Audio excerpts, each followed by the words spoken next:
Hands up who loves that 301. What a weapon. This clip is demonstrating that skyhooks are still predominant in AAA first-person shooters, particularly in Apex. They haven't gone away, and they may have appeared in Infinite for the first time on an FPS front. Full stop. I am CouchCube. We're looking at BioShock Infinite. This still holds up. I had someone in the comments on my Ascent review because I put the ruiner at the start of the video to sort of dupe the viewer into thinking they were looking at the Ascent, but they weren't. They were looking at a 5-year-old twin stick that's identical. Not really done the same thing here, but I do hope you're watching.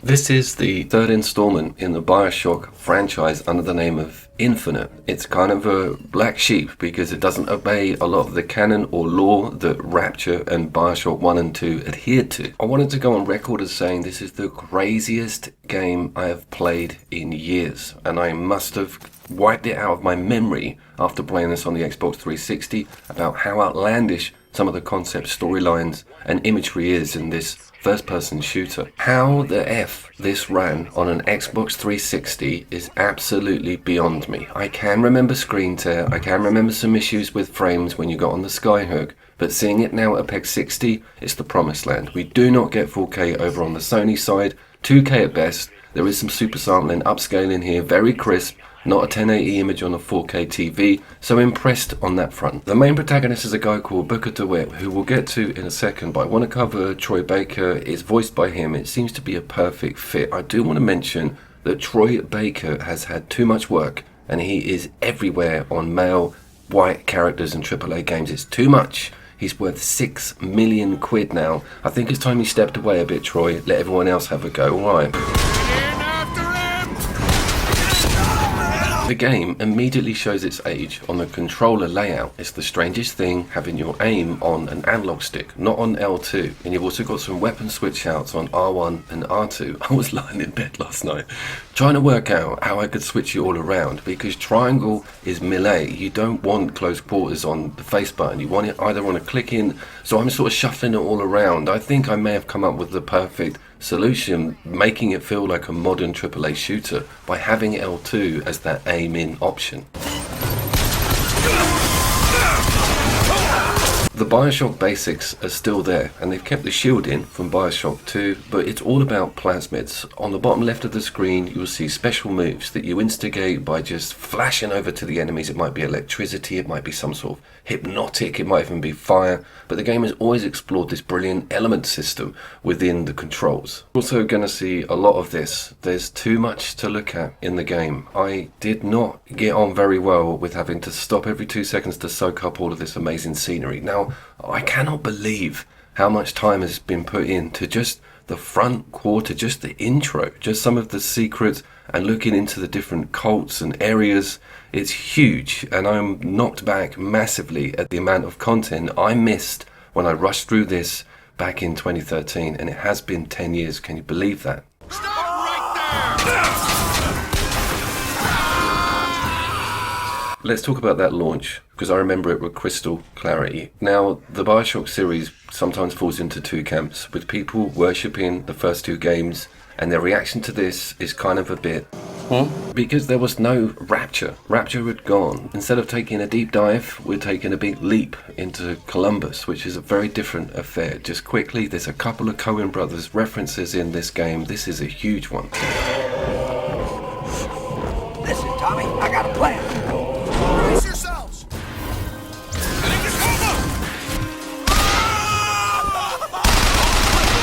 We got to talk about the game's concept and Kev Levine and how on earth he managed to get this one through Q&A. Well, he easily did, because he ran and owned and directed the studio. Every decision rested on him.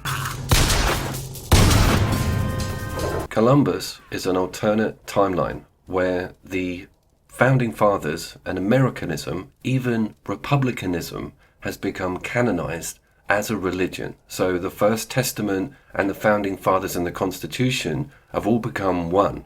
It's a very scary concept and a hell of an idea. Look at some of the racial stereotypes in this image. Along with this Old Testament theory comes white supremacy. So it's a very spiky subject and a hell of a thing to approach in a video game. Very impressed that it was even let through, and nothing will ever get made like this again. Think about the culture wars, think about the sensitivity, just will not happen. On concept as well, there's way too much going on. You've got this sort of love story with Elizabeth, you've got the whole prophet thing going on, then you've got the backstory of Columbia and the Vox. It's just way too much on your plate and you don't really know where to start with it all, but you don't have a chance because the game just pushes you right the way through. Like, you'll get to a door and it'll be like, leave area now. Said this to me so many times and I'm like, no, I am not prepared to leave this area now. There's way too much I still need to look at. You've also got this like string theory / quantum mechanics understory going on with this couple turning up every 2 hours with this clipboard and a chalk. Now this is to do with that age-old philosophic conundrum about whether we're in control of our destinies or if it's something that we're completely playing by ear. And since this game has been made, there's been some developments on that front. Turns out that the human eye changes the variables. I don't know, we are in a simulation, it's official. Let's get to the skyhook. Whoa! Surrender! I think this could have been what ruffled the most feathers because it's so anti-BioShock, being able to jump around, swing around, change areas, shoot from this thing, move at high speed, essentially be elevated whenever you want. That wasn't what Rapture or the original BioShocks was about. It's a very grounded, chunky game. It's all about realism and not being able to do crazy outlandish stuff. Plasmids are not included in that statement. Stand down! The meeting, the pitch meeting with Mr. Levine and everyone sitting around and them explaining that we're now going to put a skyhook into BioShock and literally turn the whole concept on its head and have the city in the sky. No longer is that claustrophobic aquasphere present. This is all blue skies, clouds and nice piano licks. It doesn't work. It's a hell of a shock to the system, but this is something else.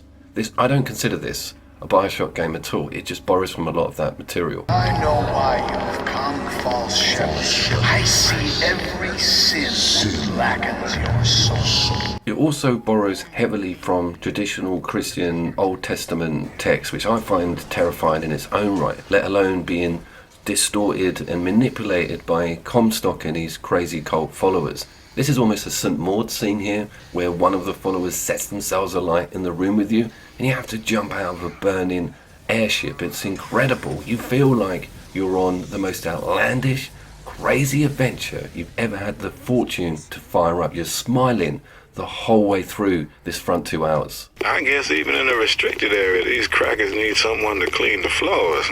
Now that's an important statement. The front 2 hours don't involve Elizabeth. Now Elizabeth is an integral game mechanic and part of the selling point for the new concept that is Infinite. A lot of early trailers showed a lot more detailed and being involved and the story being very different. I have a feeling that this game had a reset hit on it and they had to rush in a lot of content in maybe 2 or 3 years to try and make up for lost time, because it should have been, or feels like it should have been, a 3-part series. I very much enjoy the interactions between Booker and Elizabeth. I love that story, but her in combat and that jarring look you have to do because she's helping you out with ammo or something, I don't feel it's needed. That's her.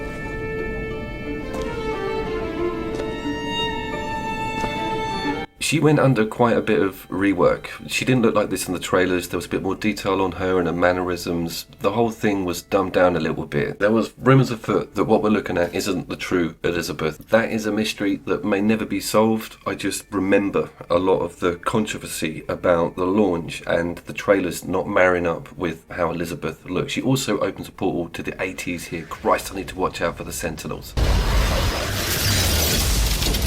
Whoa!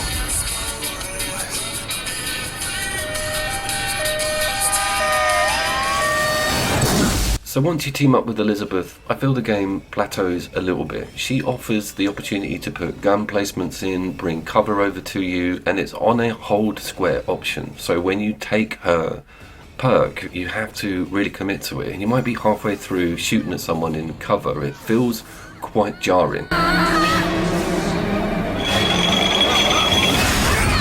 Something else that is also quite jarring is the plain as day fact that Big Daddies have gone. They're not in this at all anywhere. They're so important to BioShock lore. They're kind of like a doorstop. They're like the bulkhead. They're the thing that cannot be negotiated with. The one thing you fear, they are the overseer of Rapture. The buck stops with them. And so it needs to be replaced, and it's broken down and replaced with two major aspects. One of them being Mr. Handy and the other one being Birdsong. The latter we'll come to because it's intriguing and they're not really a true enemy. They're more of a QTE sort of cutscene incentive to get your ass in gear.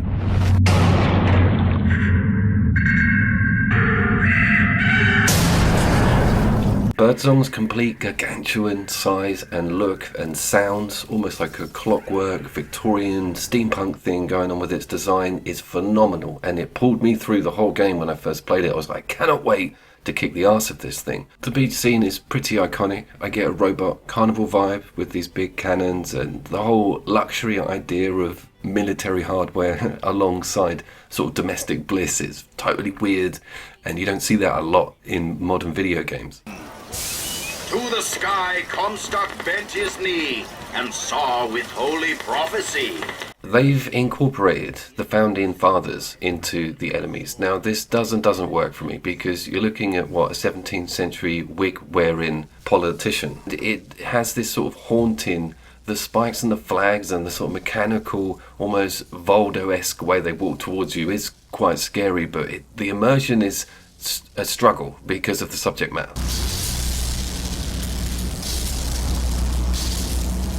Can you imagine how difficult this was for me to make it through like 3/4 of the game without stopping? Every door that opens has got a beautifully lit, intricate scene that takes you like 15 minutes just to listen to the jingle.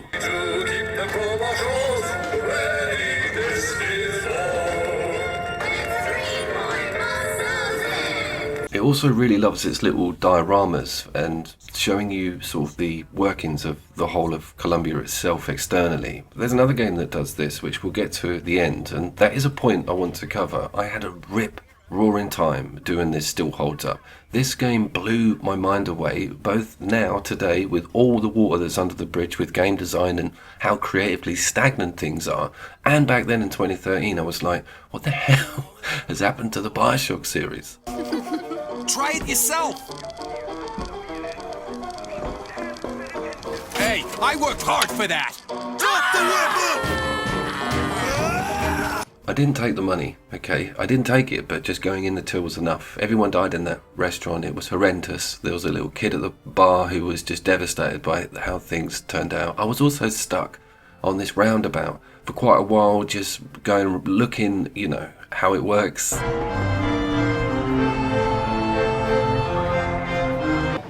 This place is getting to me. I think I'm getting the fear. Will you suffer the shame of allowing your wives and your daughters to fall prey to his machinations? I had to Google machinations. It's exactly what you think it is. Let's talk about the game's weapons and environment and different things that it throws at you when you think you've seen it all. Now, I didn't think or remember there being a sniper or any decent long-range weapons in the game. There's a carbine. Everything is way too much fun to use. A first-person shooter from 2013 should not be this much fun.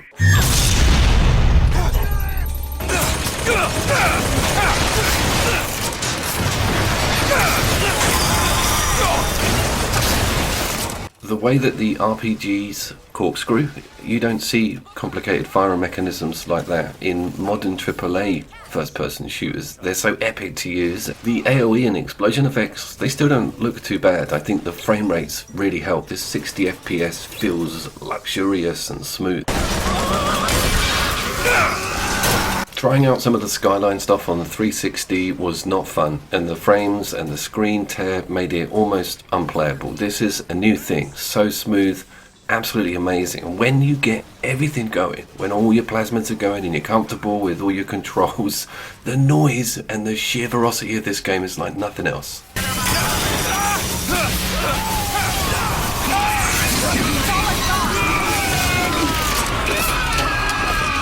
A lot of the plasmids come with alt-fire modes or traps, so you hold down the button and you put something down on the ground. This is something that was present in the first BioShock, and I do appreciate those little nods to the first two games, but they're quite few and far between because of this whole new thing with the skyhooks, enemies even going on these skyhooks and coming after you. It gets absolutely crazy.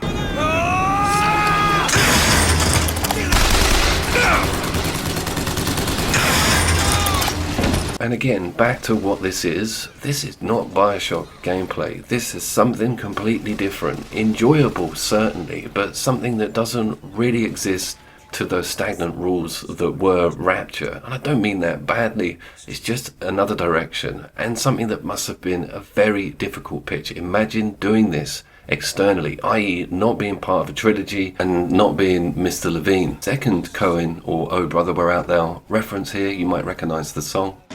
Oh, shit.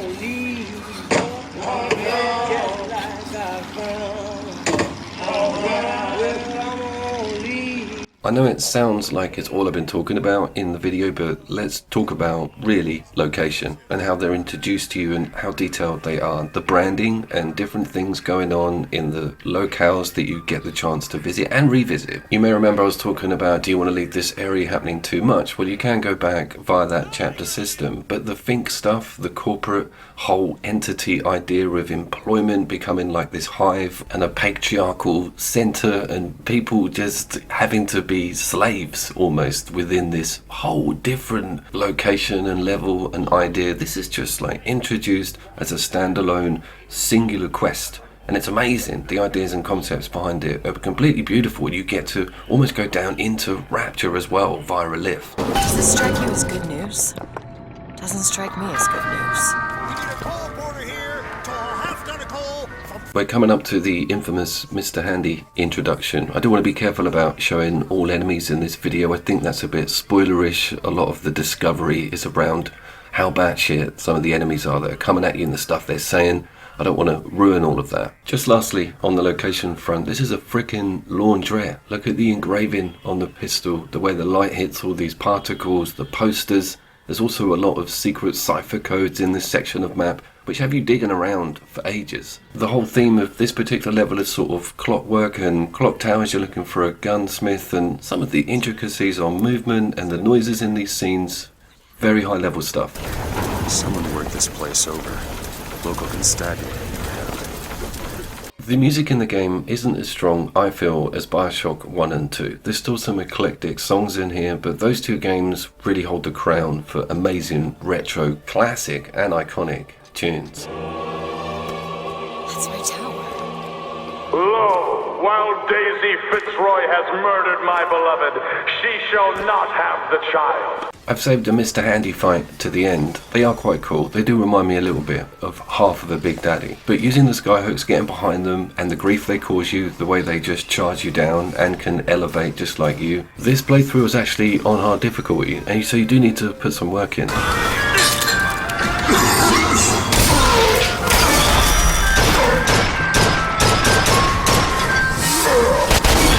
Okay, I think we're gonna say goodbye to BioShock now. I hope you enjoyed that. Still holds up. We've got a few of the videos available in the series. Assassin's Creed is in there, Max Payne is in there. Max Payne isn't in there. Mad Max is in there. Go in there! I have no need of one such as you. It's her! No! Now I really hope you enjoyed that. BioShock Infinite is just this crazy, amazing thing, and everyone needs to look at it. They don't or will not make games like this anymore.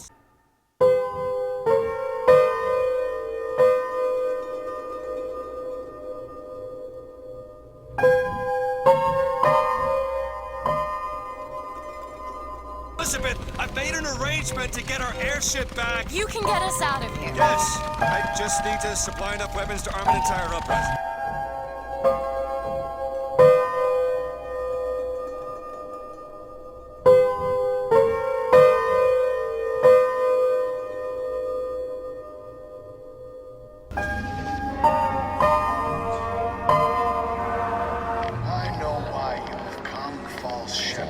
That collection is unbelievably good value for money on that disc, and if you've played all 3 of them, you can go straight to that Buried at Sea DLC without having to play any of the campaigners, all on the main options, The Witcher 3, so that's a really good area to look at. You've got Rapture, and you've got the Skyhook. It's absolute genius middle ground. Where can I get that legendary BioShock feeling, or even Infinite feeling in modern gaming? You guys know exactly where. Of course it's Atomic Heart. I will see you down there.